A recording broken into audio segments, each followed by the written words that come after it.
How's he doing? He's good. Yeah. And then I said, oh, There's a few more people. When? Yeah, next Yeah, I'll wait for 他不是那个 Jimmy ate a few. 他不是那个，但是他不是那个跟 Google Meet 不一样。哦，他也是这儿那个 slide。Maybe yeah. Depends on time. I'm on summer camp as in like I am summer camp. Maybe it's no one here. It's not, but I'll have to bring my son. That's good. Okay, I think we can go ahead and get started here. Hi everyone, welcome to the MCube seminar, and this is joint with Cosmic. I'm pleased to present Dr. Zaizhong Ma. He's a research scientist at ESSIC, sponsored by NOAA at the University of Maryland, mainly engaged in the simulation and evaluation of next-generation microwave satellite observations for NWP applications using the ECMWF Ensemble Data Assimilation method. He received his PS in atmospheric science from Lanzhou University and PhD in atmospheric science from Chinese Academy of Sciences. Before starting at NOAA in 2010, he was actually here at NCAR as a postdoctoral fellow. His primary research interests include satellite data assimilation and the data impact on NWP, such as GPS radio occultation, HIMAWARI-8, microwave sounders, etc. In addition, he was a task lead for the Wind LiDAR OSSI project at the Joint Center, which conducted a series of OSSIs aimed at assessing the potential impact of a space-based Doppler wind LiDAR. The floor is yours. Thank you. Good afternoon, everyone. Can you hear me? Yeah. It's I'm really glad to be here. It's actually it's you know I'm PhD student. It's Bill Guo is my PhD supervisor. It's I'm so excited. And first of all, I want is really grateful for Bill Guo's everything for me have done before over the years. So it's I still remember yesterday in his retirement party, he said, I will be office working tomorrow. So that's why it's here. And so that means it's so, we can say, so built, you know, cells.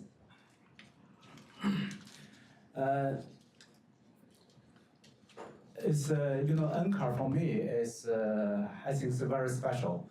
I be here, NCAR is my very first place when I arrived at the United States 20 years ago.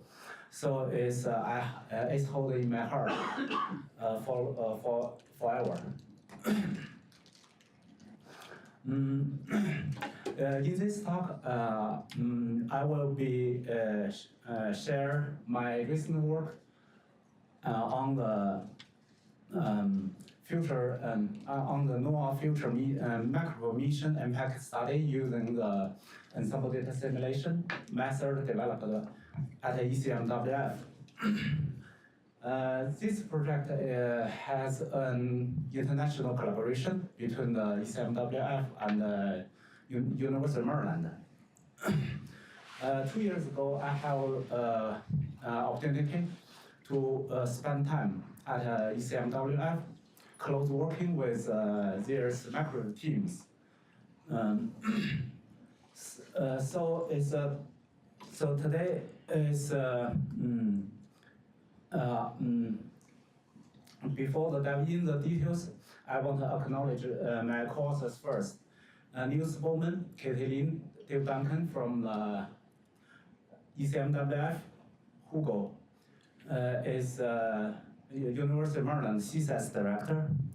Sasha is NOAA Leo program manager. Contents. First of all, I want to give a little bit introduce about the NWP remote sensing concept. Follow on will be a NOAA Leo program about special for the neon. Then is I will introduce ECMWF, Ensemble Data Assimilation method for the future mission impact study. After that, I will mainly focus on the two macro instrument. First one is a quick sounder, then is a simba. Finally, give a summary. I just want to use one slide to give the basic concept NWP. I listed here include the three parts: dynamics, physics, and initial conditions. You know, for initial conditions, we just try to use data assimilation method to assimilate it. Conventional data and satellite data get the best analysis for the weather forecasting. My work mainly focuses on the satellite data assimilation here. About the remote sensing, I think here how the two mainly categories, geostationary satellite and the LEOs. For the GPSO, I think is most of you guys very familiar with this one. For the polar orbiting is I think three backbones is over the globe. For instance, FA3 from in China, MATOP from Europe, and the GPSS from America. You can see it's bottom left. It's that's a basic skeleton. For instance, NOAA 21 SMPP on the afternoon orbit 130. For the Chinese FA3 should be in the early morning orbit, and the European MATOP BC in the 930 orbit. Down below, this is observations for the lower for the polar orbiting satellite in the same location. We should get the twice observations in a day. So that means covered for the whole coverage global. I still want to use one slide to get a little bit of information about the radiative transfer models. On the left up, how the spectrum figures showing over there for the atmosphere satellite data will be covered three bands: visible, infrared, and microwave. But for the currently is infrared and microwave band is more popular and to use it for the NWP system. On the left is equations. You know, it's for the satellite data. The observations is not direct of the although the temperature is not the moisture and even the other atmospheric direct variables is readings. So that's why they have to have the transfer equations before it's assimilated, before using the satellite data. And for the weighting function, showing the bottom left. So from weighting function figures, we can get the satellite characters.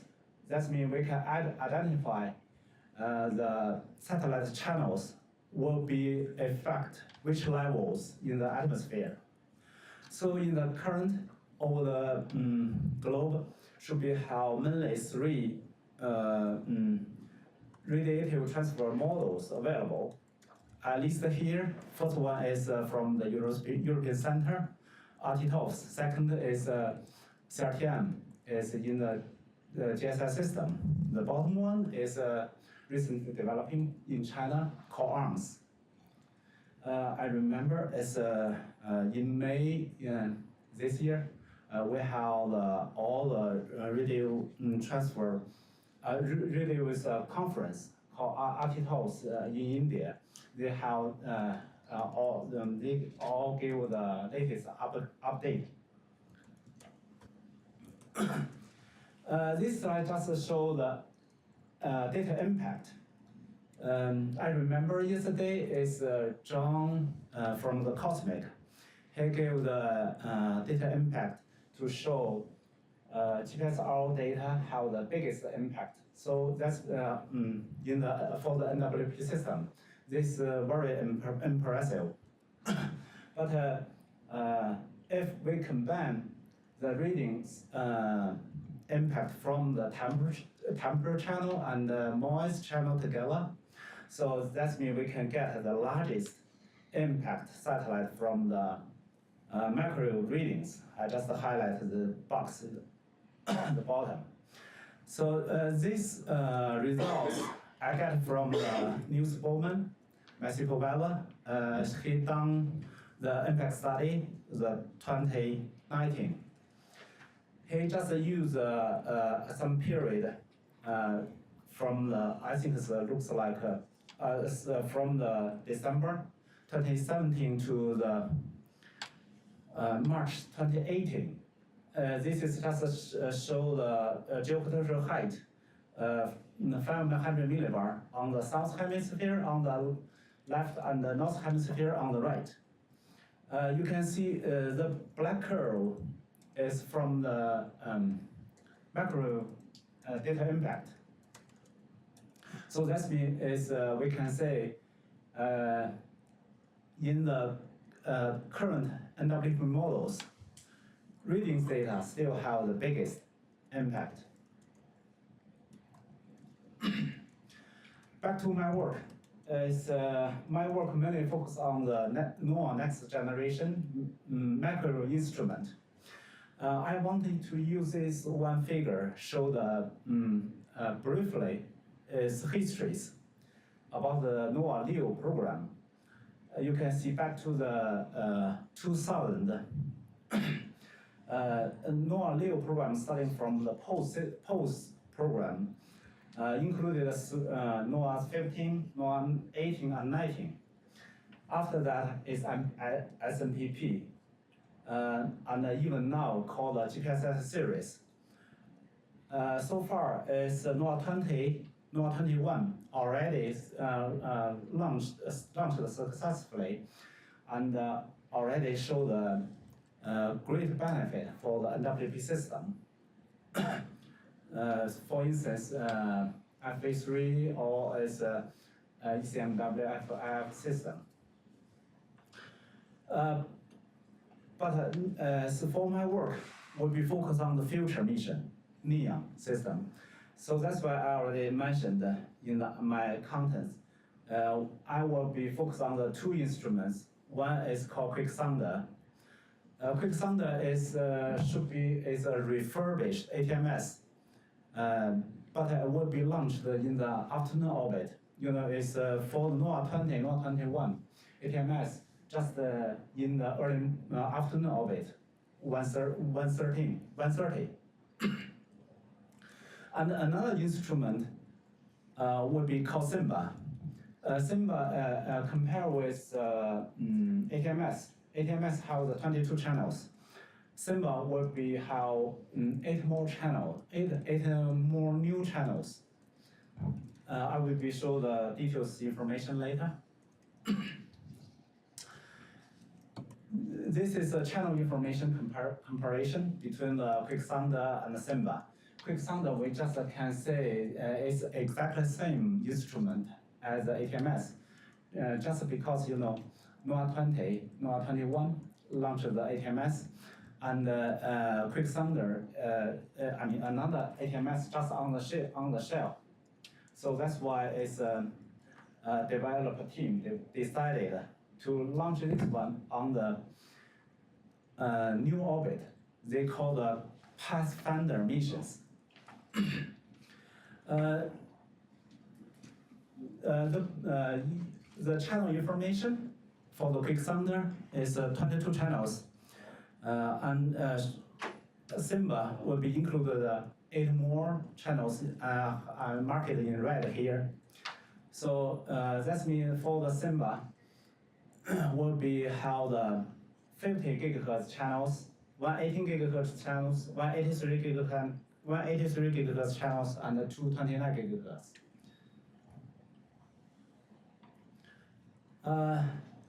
I want to use these slides just to summarize our goal. So for the quick sounder will be evaluated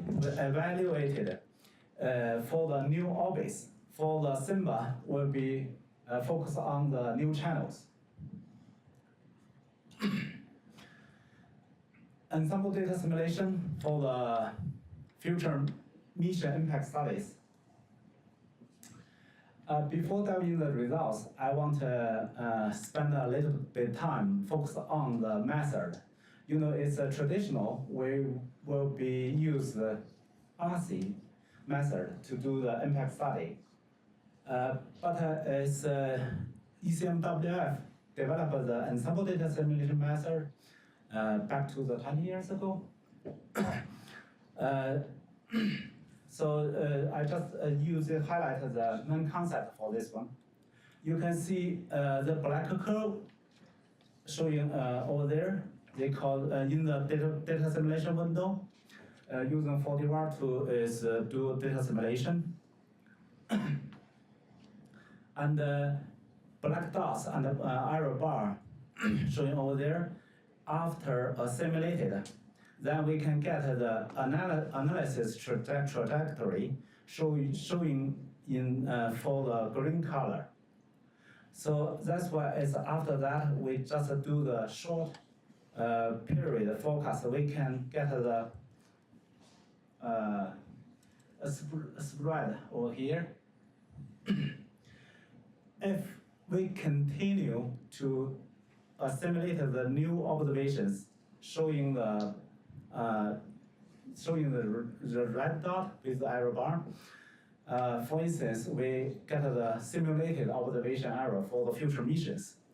If we still can reduce the spread in the short-term range, like the 12-hour forecast, that means we can get the benefit from the future missions. If increase, that means it should be something wrong. So as our purpose, just use the ensemble data simulation method and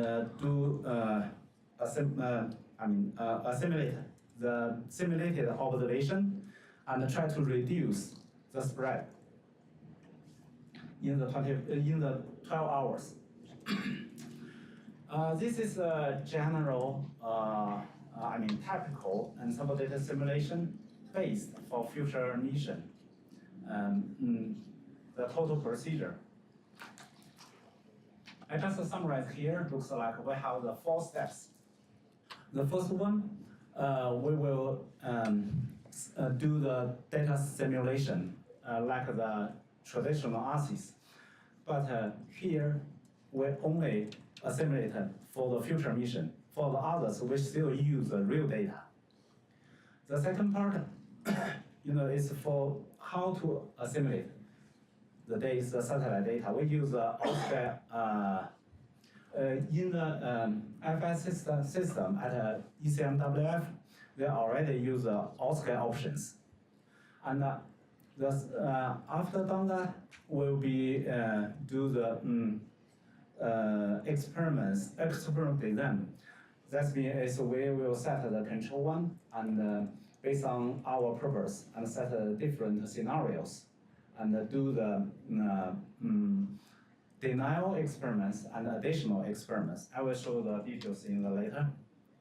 About evaluation, we only focus on the 12-hour spread forecasting and double check is spread change is reduced or increased. Here is I just list 2 bugs to compare what's the difference between the EDA method and the RC method. First one is about the data simulation. For the ASIS, we have to simulate all the observations from the nature realm. But for the EDA, we only assimilate future missions. For others, we still use the real data. After done that, for the ASIS, we'll be just do the regular data simulation, like the 4D VAR system. And after done the simulation, we will be run 5 days, 4 days as regular operational systems. But in the EDA, we just do the 12-hour forecast. We only focus on the 12-hour spread change. This is EDA's limitation, I think. But for the traditional ASIS, we can do anything we want because we have the truth. We have nature run. We can compare and against, based on our purpose against the nature run. For the ensemble data simulation, they already have some applications. The first one is back to the 2007. They used this method on the EOLAS.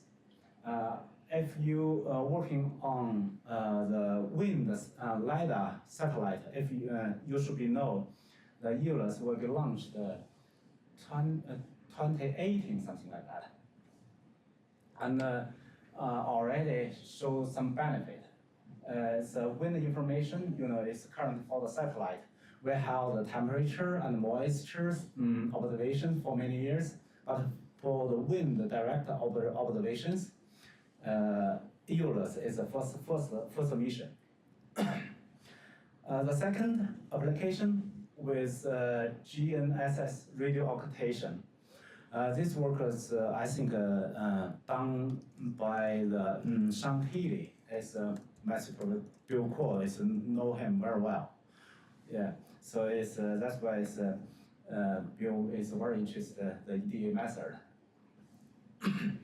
But it's in my talk, I just mentioned here. I list all the reference in the end. I don't want to spend more time focus on this one. For the macro sounders, my co-author Katie Lin she worked on the European Sterna satellite for a couple years. This is a small satellite. So for me, I just use this method on the NOAA next generation mission impact study.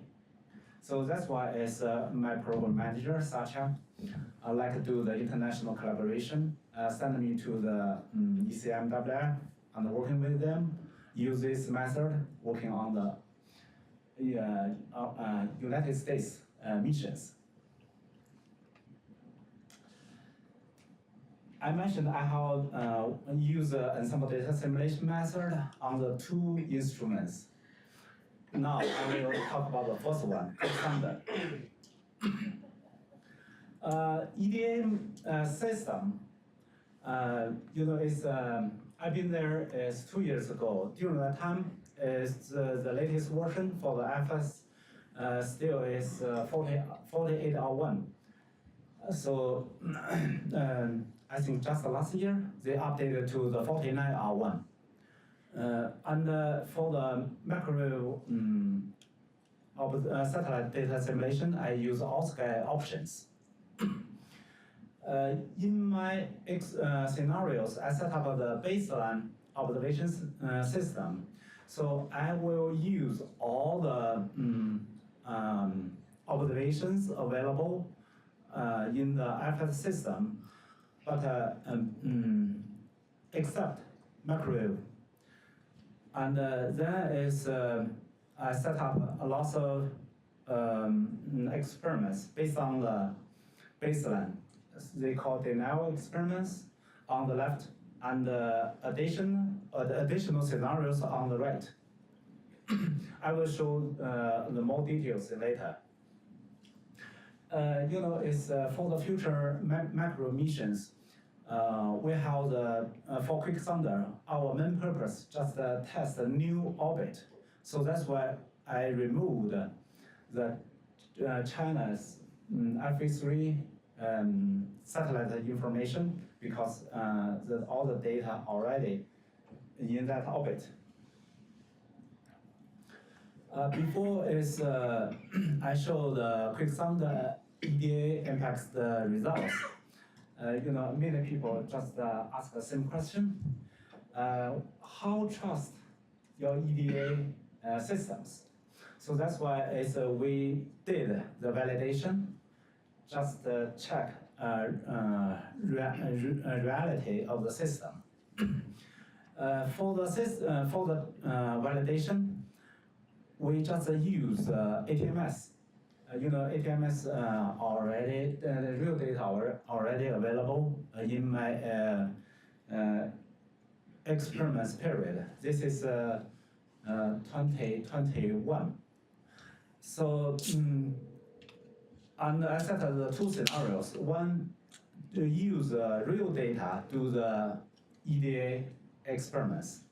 And second scenarios, I just do the data simulation first and use exactly orbiting information and using the exactly same radio transfer model and get a simulation data, adding noise of the random noise. So after done that, I use the simulated data to the ensemble data EDA experiments. After done that, we just check the spread change, showing here. If two scenarios against the control run, you can see if we can get the results is negative. That means is improved. We can get the benefit from the new data assimilation. So this is a slide just to show the validation. We can see all the results from the two scenarios. It's very close. So that means we use an indirect method to verify the system's reliable. Quicksander, back to Quicksander. In order to check Quicksander's data's benefits, we set up all the scenarios. For instance, we use the full observation system plus two European method as a baseline, and all other scenarios will be against the baseline systems. This is results. I just use geopotential height statistics as an example. We plot all the figures, for instance, temperature, moisture, and wind information, and all the statistics with very similar. So I just use geopotential as an example here. For the two blacks, I think this is just for reference. If we do the denial experiments, just remove the observation from the GPSS, we can see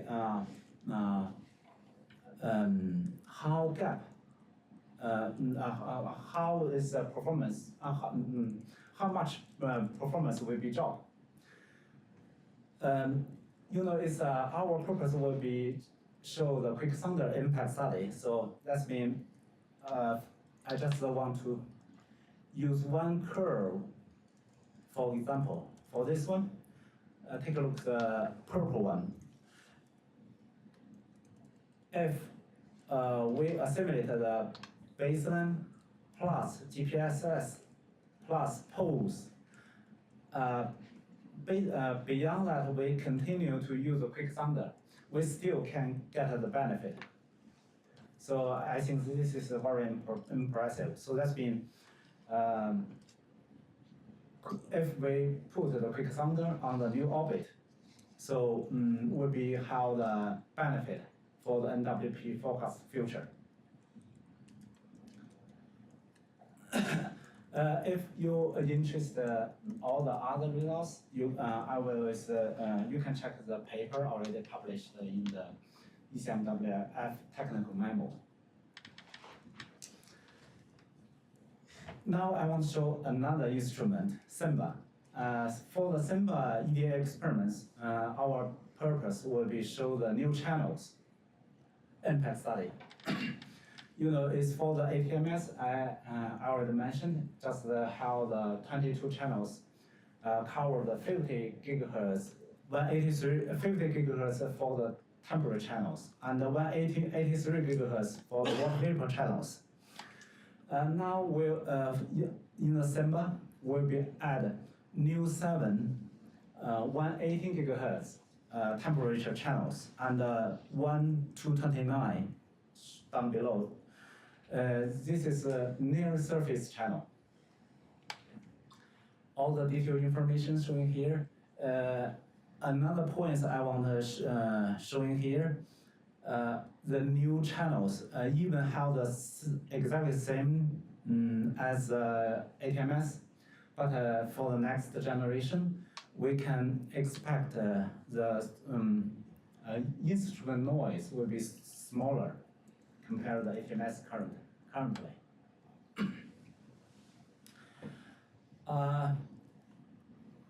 Before I run the SIMBA EDA experiments, we is done lots of dirty work.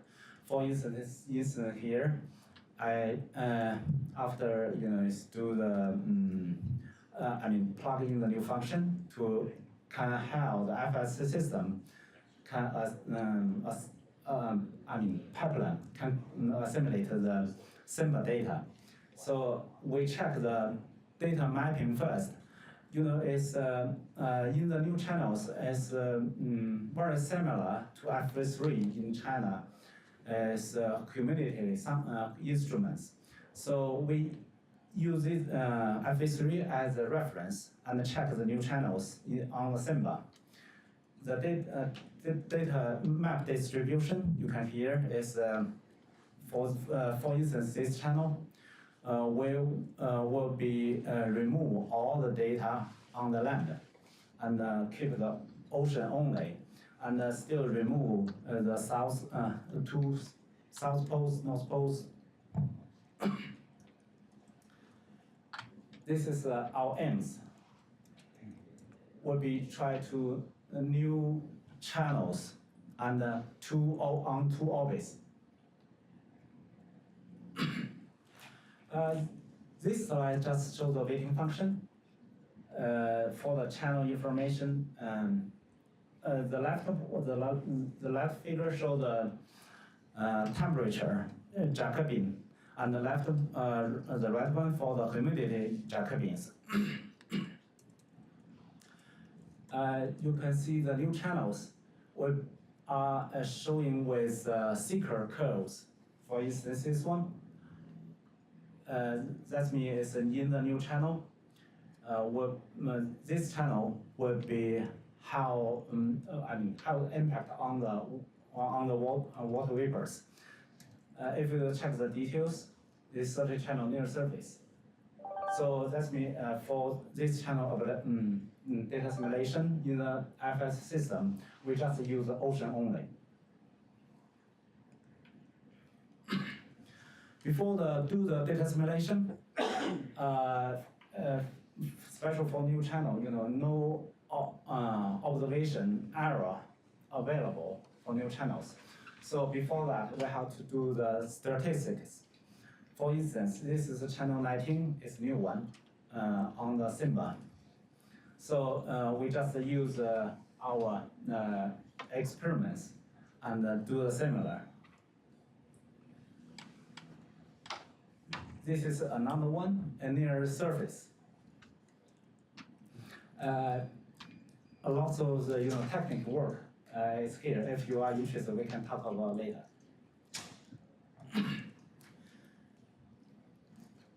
For the experiments, here we set up two settings.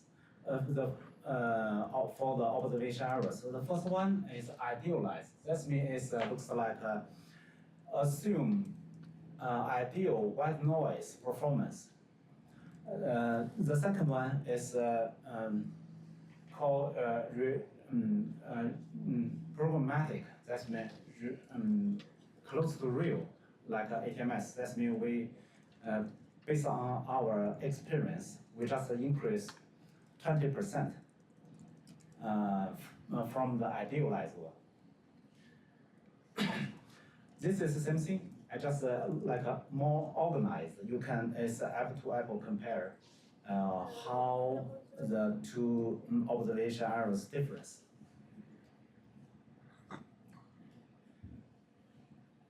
About the EDA impact study, we still set up some scenarios. The first one is baseline. Baseline still use full observation system plus two metop data. And after that, for instance, this one, you can compare. We will be adding two more SIMBA on the afternoon orbit.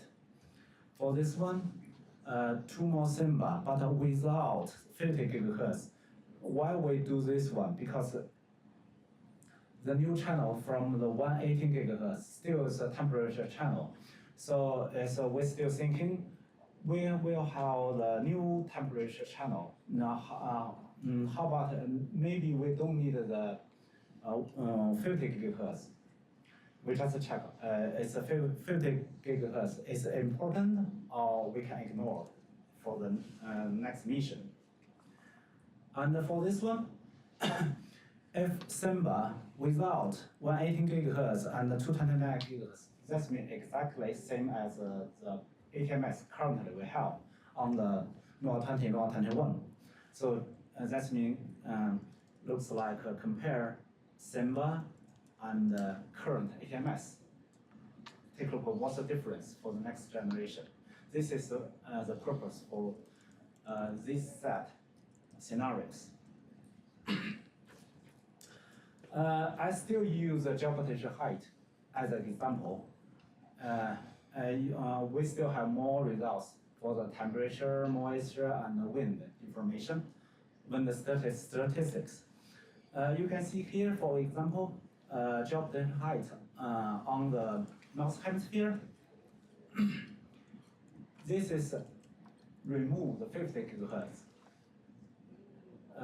This is this is a SIMBA, include all the 30 channels. This is, looks like a ATMS.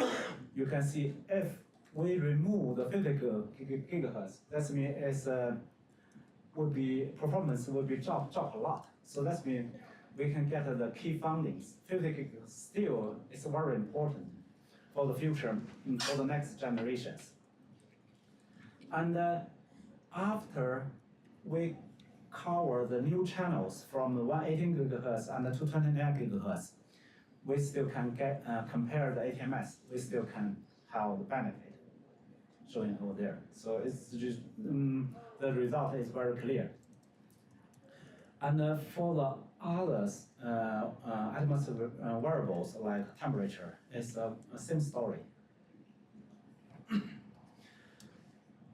Beyond that, we continue to test SIMBA instrument on the early morning orbit.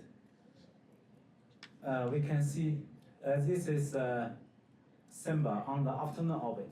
If we continue to add more data from the early morning orbit, we will continue get more benefit to the NWP forecast.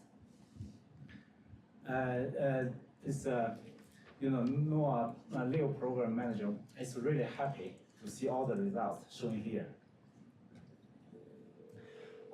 Besides that, we still continue to do more as a noise sensitivity. It's showing here. This is no noise, looks like perfect. This is noise, and the same scenarios. We can see the difference. This is for looks like ATMS. So it's just 22 channels. So the result still is very clear. Summary is in the last 2 years, I work close work with ECMWF macro teams, and I get lots of help from them and set up a EDA system for the NOAA next generation macro impact studies. And we test 2 instruments, QuickSounder and Simba. And we test new channels from Simba. So all the key findings here I already mentioned, so I don't want to repeat it again. And so far we have finished the 2 technical report. You can download from the ECMWF website in the publication sessions. I also list all the other papers mentioned in my talk. Listed here. If you are interested, you can do the continued research. This is all that I have. Thank you.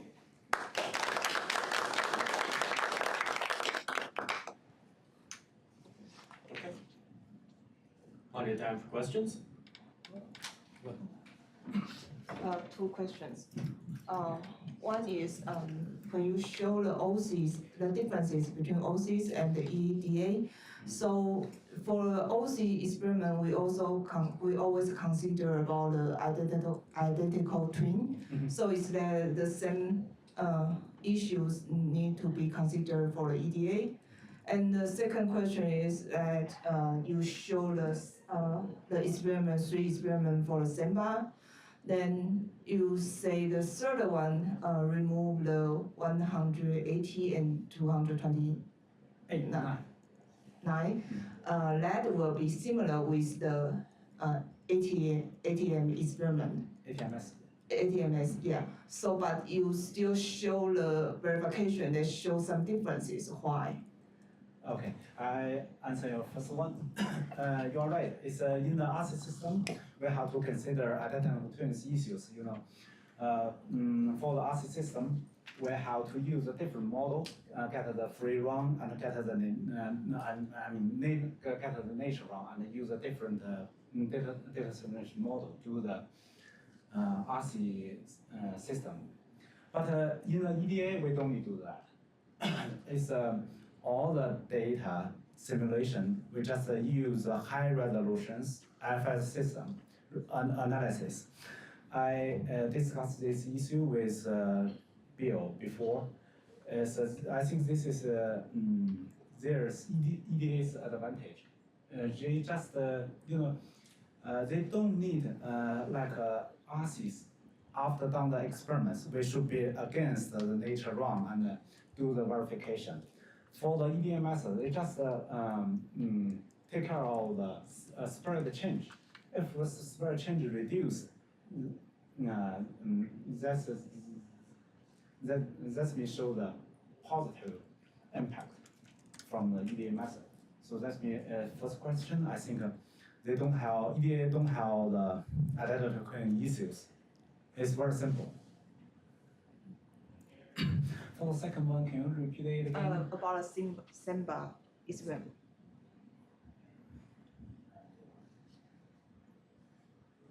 This is Simba? Yeah. So you mean, I have 3 figures, which one? This one? I'm not sure which figure you, but you say that maybe this one. So you this one. So you mean the yellow color, the third one will be similar with the second one. No, fourth one will be similar with the second one, right? You mean this one? Yeah. This is like a ATMS. Yeah. But with reduce the noise instrument. It's for the next generation. We expect we can get the better instruments, even have the same channels as the ATMS. Okay. Thank you. The ceiling mics are on, so we actually don't need to use this. Oh, okay. So just want to make sure I understand better about the EDA method for impact study. So first of all, the IFS, the final analysis, the high resolution analysis. My understanding those are created by 4D bar, right? Yeah, Right. it's 9 kilometers. So when you say the ensemble spread is reduced, right? Are you doing ensemble data assimilation? Because you mean what I'm trying to understand here, right? Yes, yes, This is a data simulation window.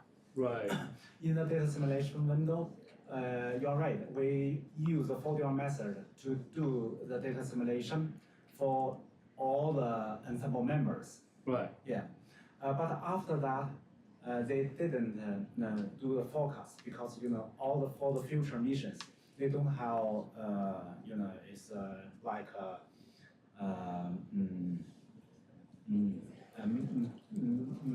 matrix in the P matrix some information. So that's mean is don't do no forecast, just focus on the data simulation window part. Well, my understanding is this, right? You have the operational high resolution analysis, let's say independent of this, right? So you have one high resolution European Central analysis from 4D bar. Then after you get all the high resolution assimilation done, then you take all the observations, real observations, and then you use the high resolution analysis to simulate the observed, the new observation, right?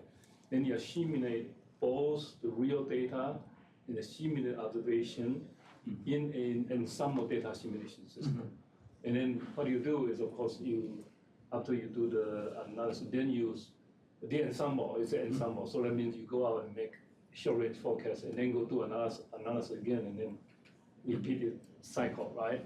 And then only when you really try to compare two ensemble data assimilation system, one with just the normal operational data, and the other one is normal operational data plus the simulated data set, and then try to see how much spread they are different, right? Because when you say the spread is reduced, Yeah. relative to what, right? That's the key question.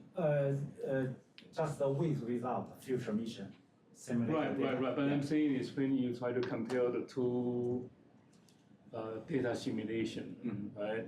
You are measuring the spread of that ensemble, right? No, I think this is just a related concept. This question still confused me for many times. It's they call ensemble DA. That means it's just all the work done by data simulation window, period. Okay. It's not for ensemble forecast. No, I know, but there's many ways you can do data simulation, right? Yeah. You can do for 3D bar, 4D bar, or ensemble data simulation, right? Are you using the ensemble data simulation? That's the key question. Are you performing ensemble data simulation? I try to answer. I know it's confused here. Okay. It's I just been told this method will be used for your data simulation system to do data simulation for each ensemble member. Right. For instance, operational, they have the 50 members. They will use 4D bar to run the data simulation for 50 members. Then after done that, will be do the statistics like mean and spread, something like that. In my case, we just use 10 members and do the similar thing, and all the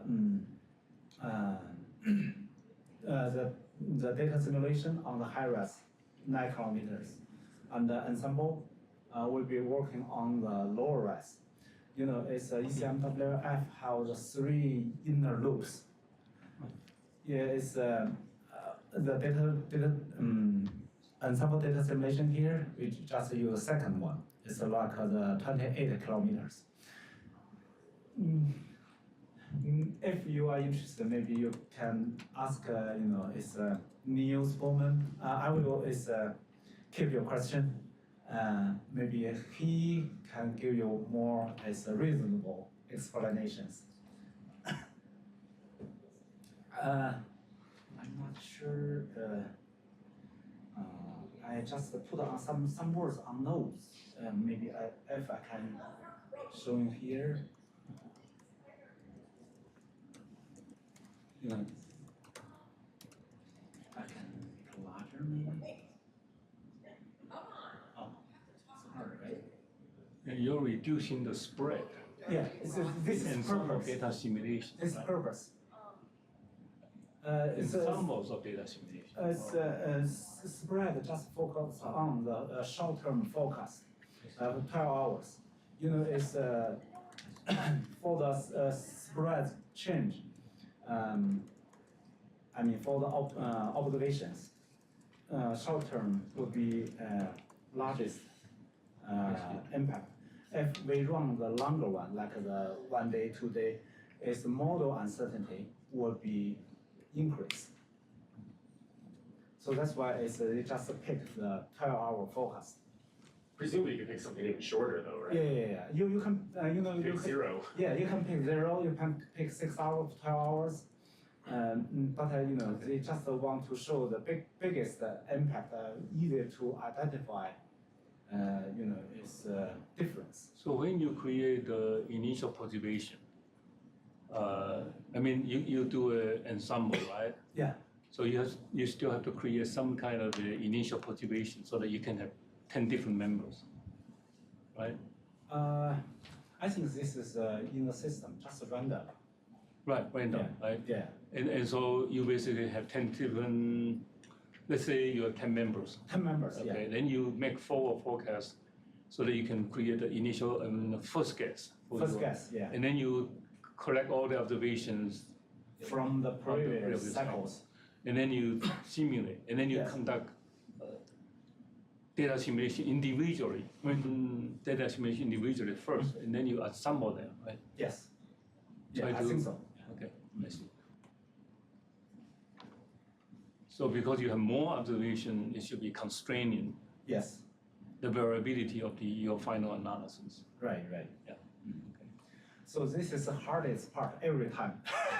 Yeah, because I'm trying to understand whether Yeah. you're really doing ensembles of data simulation or ensemble data simulation. That's Yeah, a yes. different kind, right? Yeah. That's two different concepts. Compare the us looks like end to end, right? Yeah, All the observations simulated from nature one.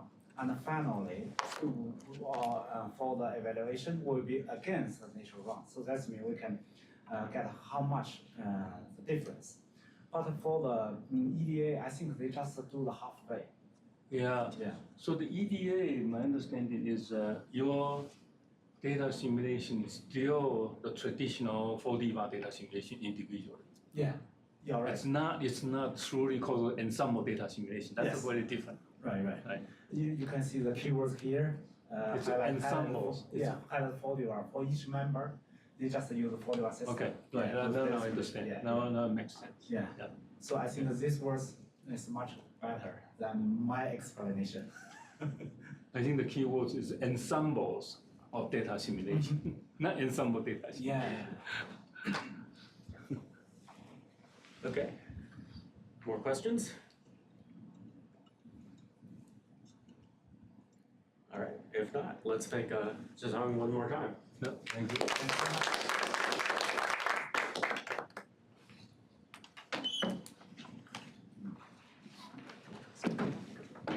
Okay. Okay. Yeah.